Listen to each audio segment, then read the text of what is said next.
لغة القرآن وخير نبي سكناها الروح كما أمي لغة القرآن وخير نبي سكناها الروح كما أمي.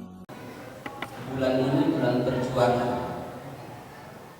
bulan kekuatan dan bulan aman. Bulan kekuatan di mana umat ini memperlihatkan kekuatannya di dalam kehambaan kepada Allah, yaitu beribadah kepada Allah harus kuat, baik itu dilihat orang atau tidak dilihat orang, tetapi kita perlihatkan kekuatan kita kepada Allah, bahwa kita tidak menjadi orang-orang yang hidup menunda-nunda dan bermalas-malas.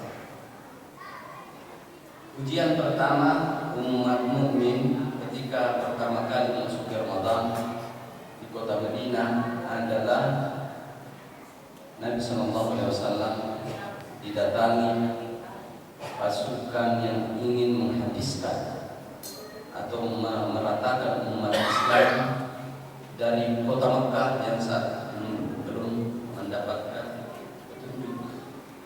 Kota Mekah saat itu masih menjadi daerah yang dikuasai oleh orang-orang non-muslim dan orang-orang kafir saat itu, di mana Rasulullah SAW terpaksa hijrah. Dan karena Nabi SAW adalah pihak yang bertahan, maka bermusyawarah kepada para sahabatnya, bagaimana ini bulan Ramadan pertama kita juga diserang dengan 1.000 orang prajurit, sedangkan kita ini tidak siap-siap. Maka golongan Ansar lalu mengatakan, ya Rasulullah, kami siap menerima perintah dan mendampingi engkau ya Rasulullah dalam keadaan susah dan senang. Maka Rasulullah SAW untuk menghindarkan kerusakan yang begitu besar akibat adanya pertempuran, maka Nabi mengajak sahabatnya untuk berangkat ke padang Badar. Ada satu mata air di sana namanya air Badar. Dan berdasarkan petunjuk dari para sahabat Nabi, Rasulullah SAW mengatakan kita harus menguasai sumber air, jangan kita telat. Maka berangkatlah Rasulullah SAW pada 16 Ramadan ya, dan sampai tempat tujuan 17 Ramadan ya. Kemudian apa yang terjadi pada saat itu? Jumlah orang Islam yang berangkat itu kurang lebih hanya 300 orang, dan hanya sepertiga daripada orang-orang musyrik Quraisy. Rasulullah SAW bersabar. Kemudian dari golongan orang munafik kembali melarikan diri yang ikut bersama Nabi, sehingga jumlahnya hanya sekitar 200 lebih. Nah, akan tetapi Rasulullah SAW terus berdoa kepada Allah Subhanahu Wa Taala, dan diberilah petunjuk bahwa jangan cemas, sesungguhnya Allah Subhanahu Wa Taala akan membantu. Dan memang terbukti pada saat itu Nabi SAW dalam pertempuran itu memenangkan, dan sedikit jumlah orang Islam yang terluka. Ya, hanya sekitar 14 orang yang terluka, ya termasuk 14 orang yang wafat. Kemudian yang terluka hanya sedikit.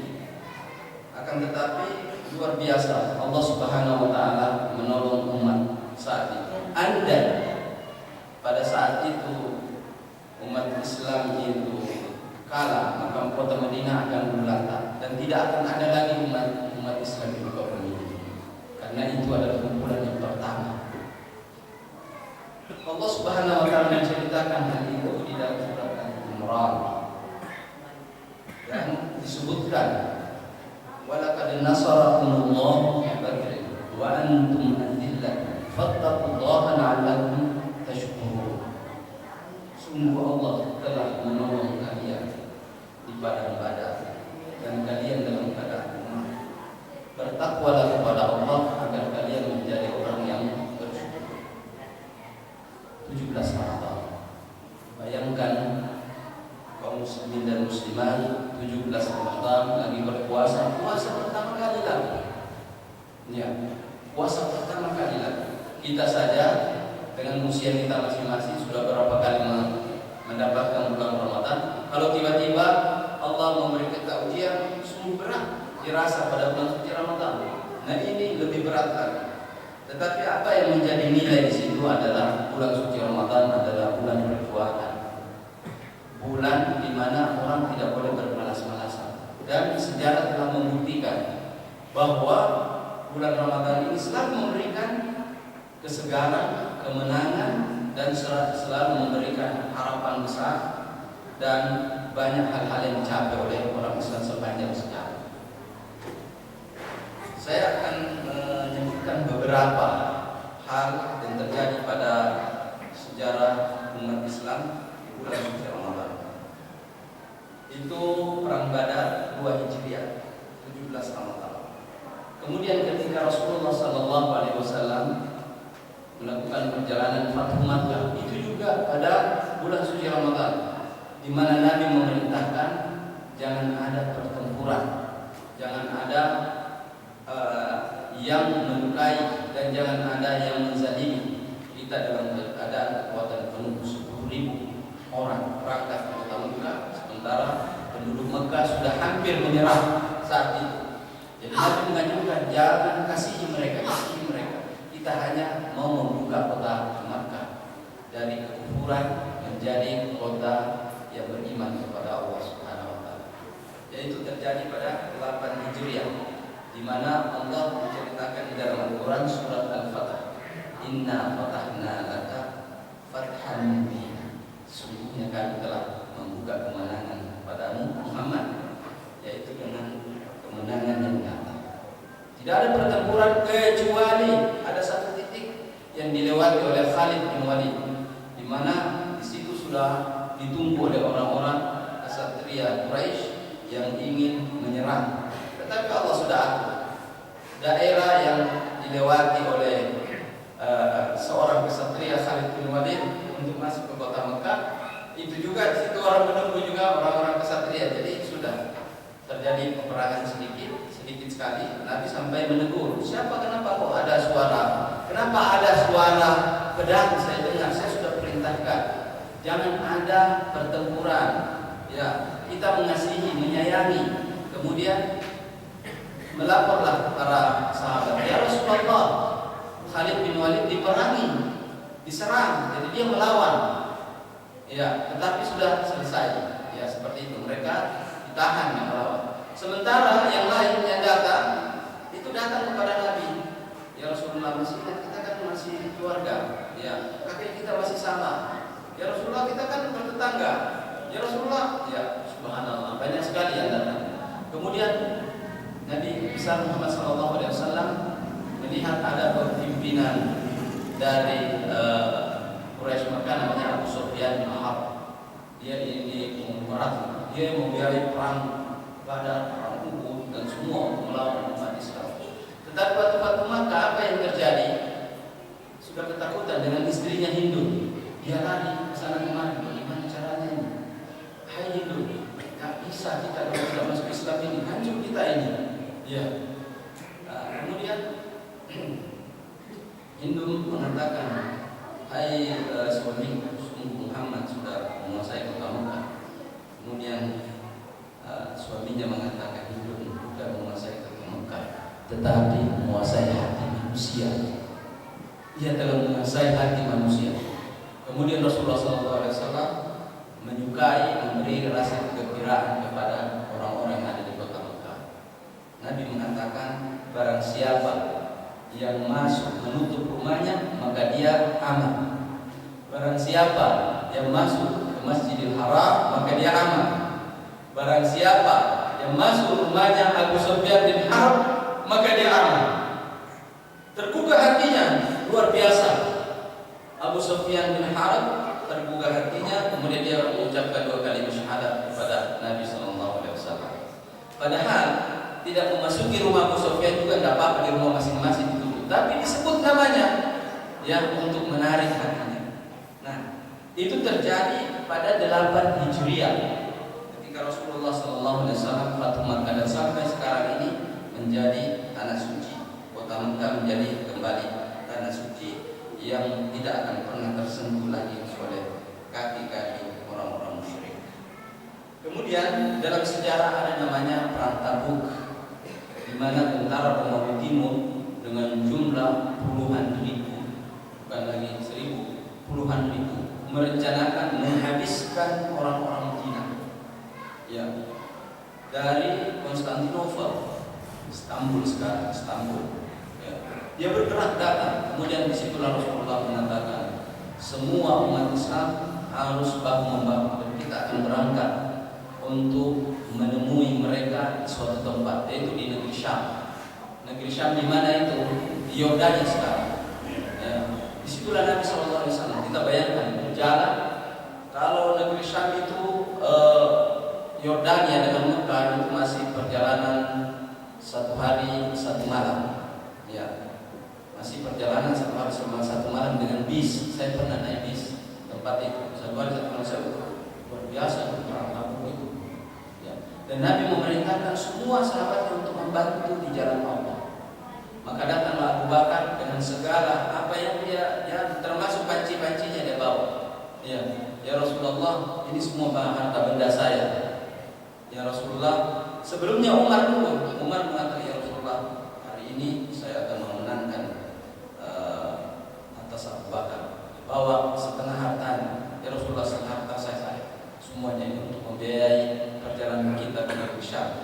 Kemudian datang Abu Bakar, bawa semua. Jumlahnya memang lebih sedikit, tidak sama dengan jumlahnya. Jumlahnya hartanya Abu Bakar, Umar banyak, tapi jumlahnya hartanya Abu Bakar sedikit. Tapi dia bawa semua sampai panci-pancinya, sampai semua tidak ada tersisa. Mata wara'aka ya Abu Bakar, apa yang kamu tinggal di belakang lagi untuk keluargamu Abu Bakar? Taraktullaha wa Rasulullah, saya meninggalkan Allah dan Rasulnya. Di situ. Kemudian Umar bilang, Pak, saya tidak akan pernah menang dengan Abu Bakar dalam hal keikhlasan dan ketulusannya kepada perjuangan Islam. Kemudian selanjutnya Utsman bin Affan sebagai orang konglomeratnya para sahabat datang, ya Rasulullah, berapa lagi biaya perang yang tersisa? Sekian, ya. Nanti saya tanggung biaya kekurangannya. Luar biasa. Tapi tetap sahabat menyumbang semuanya. Apa yang terjadi? Tidak terjadi perang. Rasulullah SAW berjalan sampai ke perbatasan negeri Syam, yaitu Padang Tabuk. Di tempat itulah Rasul menunggu, kita tunggu di sini. Kenapa? Karena jangan sampai masuk ke Madinah. Ya, ratusan ribu, puluhan ribu, bukan ratusan, puluhan ribu datang. Tetapi mendengarkan orang-orang dari Konstantinopel saat itu mendengarkan bahwa pasukan Muhammad dalam bahasa mereka itu sudah siap-siap dengan jumlah yang lebih besar.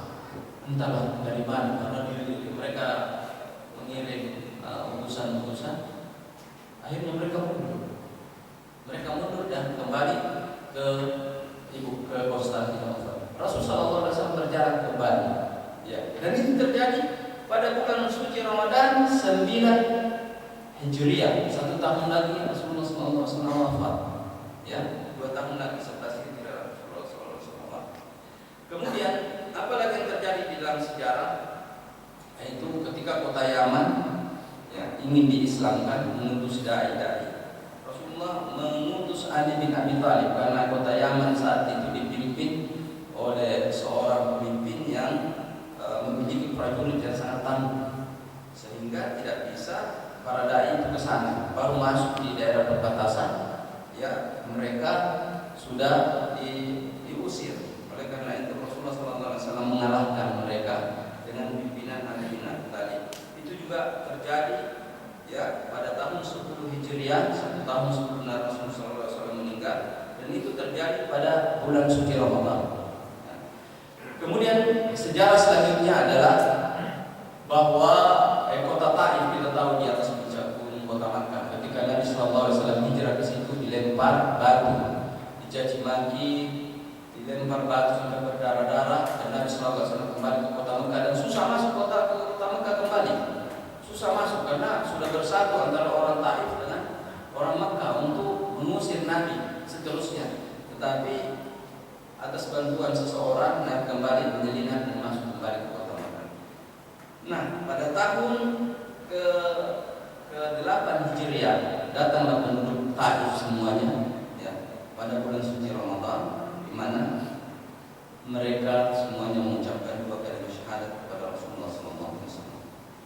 Kemudian ada satu lagi yang sangat penting adalah bahwa Rasul Shallallahu Alaihi Wasallam pasukan umat Islam ketika ada namanya Mauqi'uz Zallaq, yaitu pada zaman pemerintahan Utsman bin Affan, ya, akhir-akhir Utsman bin Affan, itu kota Eropa dikirimlah para dai ke sana, ke Eropa. Jadi perbatasan antara Maroko dengan Portugal, di mana ketika saat itu dikirim ke sana pasukan Alfonso ke-6, itu jumlahnya kurang lebih 100.000 pasukan menunggu di sana. Maka Tariq bin Ziyad, ya, pada bulan suci Ramadan dengan jumlah yang sedikit, ya, ribuan saja, tidak sampai 10.000, menghadapi pasukan Alfonso ini. Itu pada bulan suci Ramadan, selalu memilih bulan suci Ramadan. Dan saat itu Tariq bin Ziyad memenangkan, dan sejak itu Islam ada di Eropa kurang lebih 7 abad, dari tahun 992 Hijriah, ya, sampai 600 Hijriah. Dan disitulah pusat kebudayaan Islam berkembang, dan disitulah mulai Eropa itu maju dengan buku-buku yang datang dari timur. Disitulah ditemukan prinsip-prinsip ilmu-ilmu umum. Muncullah matematika di situ, ilmu aljabar, muncul al-fisika, ya, muncullah al-kimia. Jadi sudah disitulah muncul kimia dan seterusnya. Tetapi di dalam pemerintahan Islam yang kurang lebih 600 tahun namanya. Nah, itu juga bulan suci Ramadan. Intinya begini, bulan suci Ramadan ini adalah bulan kekuatan pada umat Islam untuk semangat dalam kehidupan sehari-hari. Dibandingkan dengan orang-orang dahulu, mereka menghadapi masalah yang besar. Kalau kita hanya masalah pekerjaan kita masing-masing, insya Allah. Kalau ibu-ibu, insya Allah masalah tanggung jawabnya saja. Maka jangan pernah kita berlemah-lemah. Ya, 2 lagi kejadian yang saya mau sebutkan ini. Ada namanya pada zaman pemerintahan Imam Malik di Mesir, di mana pasukan Mongol datang menghantam, menyerbu Baghdad jatuh ke tangan Mongol, ya, bola bukan, ya, dan buku-buku dibuang ke Sungai Tigris sampai merah Sungai Tigris, dan mereka ingin menghabiskan kebudayaan dan buku serta ilmu pengetahuan yang telah dicapai oleh umat manusia. Nah, Sultan Qutus pada bulan suci Ramadan itu bertahan melawan mereka dan memenangkan. Sejak saat itu Mongol terkubur mundur ke daerahnya dan tidak akan pernah maju lagi, ya, menapaki tanah-tanah yang telah disucikan oleh umat Islam. Kemudian selanjutnya adalah bahwa di zaman-zaman modern ini juga telah terbukti bahwa bulan suci Ramadan itu adalah bulan perjuangan. Umat Islam selalu bahu-membahu di bulan suci Ramadan. Apakah yang dihadapi itu adalah merupakan wabah ataukah merupakan gangguan ataukah kesulitan dan kesempitan, maka kita tidak akan pernah mengecilkan diri di bulan suci Ramadan. Bahkan ini adalah merupakan bulan kekuatan. Kesimpulan secara umum adalah bahwa bulan suci Ramadan ini adalah bulan kasih sayang kepada umat mukmin semuanya, di mana Allah Subhanahu wa taala menuntun kita pada jalan yang lebih baik. Kita sudah tahu jalan yang ditunjukkan oleh Allah, tetapi dengan datangnya bulan suci Ramadan dipermudah. Yuridullahu bikumul yusra wa la yuridu bikumul usra. Jadi Allah menginginkan kemudahan, makanya dimudahkan kita semua untuk mendapatkan kemuliaan di sisi Allah Subhanahu wa taala. Salat kita dilipat gandakan, puasa kita dilipat gandakan pahalanya, ya, semuanya pahala-pahala dilipat gandakan dan diampuni dosa-dosa kita. Saya kira ini yang dapat sampaikan pada subuh hari ini. Mudah-mudahan kita menjadi orang-orang yang mengambil hikmah daripada perjuangan Rasulullah SAW. Akhir kalam, wassalamualaikum warahmatullahi wabarakatuh. Kita berdoa sebelum kita meninggalkan masjid.